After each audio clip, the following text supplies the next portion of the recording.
segundos após a cirurgia subsequente, sempre seguir o tempo de duração recomendada pelo fabricante, segundo a Anvisa do Ministério da Saúde de 2007.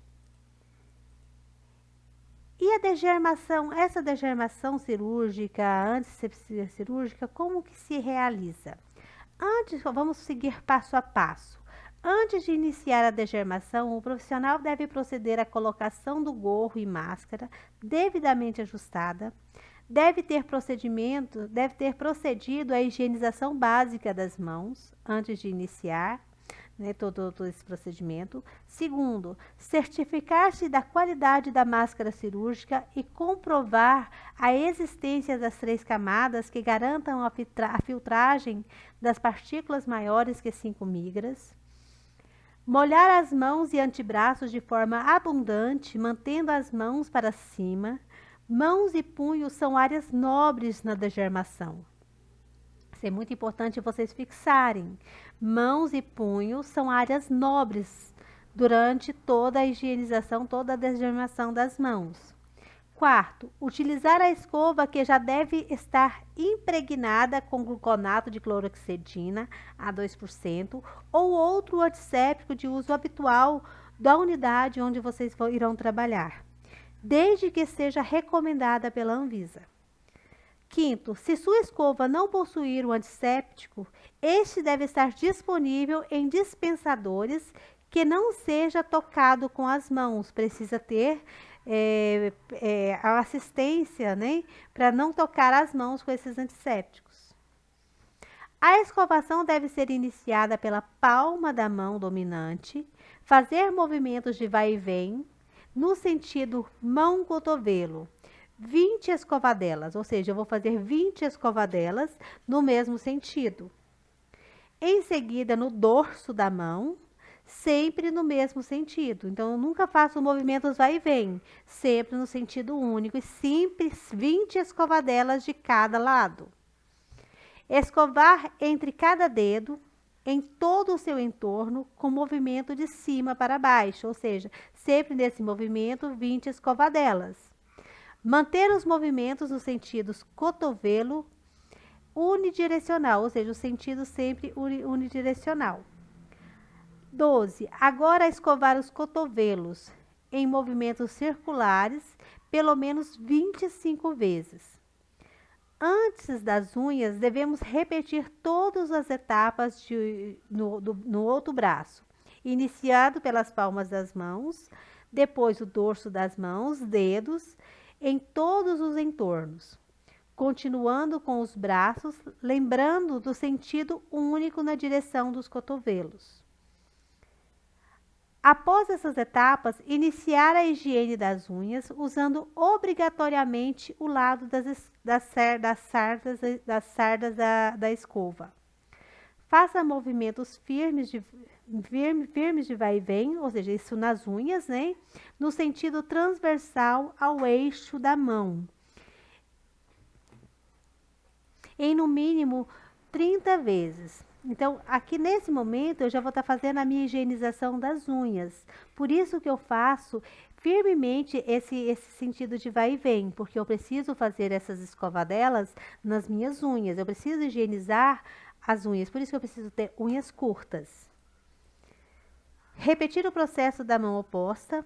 Após a higienização das unhas, soltar a escova no lavabo e não tocar em nada. Acione a torneira e inicie o enxágue, sempre das mãos para o cotovelo, retirando todo o resíduo do produto. Terminando a escovação, dirija-se à sala de cirurgia com as mãos acima do cotovelo, enxaguar as mãos, antebraço e o cotovelo e iniciar a paramentação. Então, após todo o processo de higienização, vocês viram que após a higienização cirúrgica que eu fizer o enxágue, eu não posso abaixar as minhas mãos abaixo da cintura e eu também não posso elevar as minhas mãos acima da minha cabeça. Então, eu tenho que ficar ela entre o tronco, né, e entre o quadril. Então, isso é muito importante saber, mas isso vocês vão estar, quando for a prática, quando tiver tudo, vocês vão ter bem dentro. Isso é mesmo só para vocês terem uma breve noção que existe essa higienização cirúrgica, essa degermação cirúrgica e como que ela é feita no centro cirúrgico. Que uma boa higienização das mãos evite a transmissão de micro-organismos e, com isso, proteja tanto profissionais da saúde como os pacientes da propagação das doenças, de acordo com os códigos de ética dos profissionais de saúde, quando estes colocam em risco a saúde dos pacientes. Podem ser responsabilizados por imperícia, negligência ou imprudência.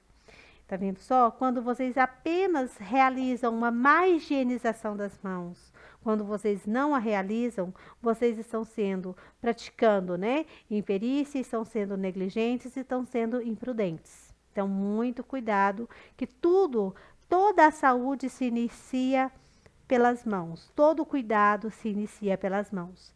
Então, vamos ver um breve apanhado sobre o equipamento de proteção individual, que vocês já têm conhecimento, que segundo a NR32, nós temos sapato fechado, gorro, óculos. Então, segundo a norma regulamentadora NR32, a segurança e saúde do trabalhador em serviço de saúde depende da proteção dos equipamentos de proteção individual e estes se iniciando com a higienização correta das mãos. Quais são os equipamentos de proteção individual da equipe de enfermagem?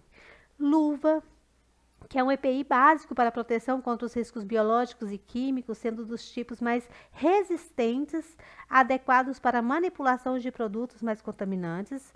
Lembrando que a higienização das mãos é feita antes de calçar as luvas e após o descarte das luvas.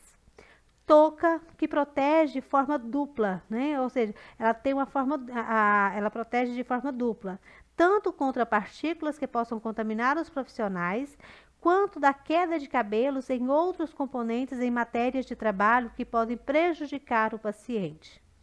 Avental, também chamado de capote, é um EPI muito usado em centros cirúrgicos e ajuda na barreira contra substâncias e devem ser sempre descartáveis. Os nossos capotes também, eles podem ser usados nos centros de terapia intensiva, para precaução de contato com pacientes.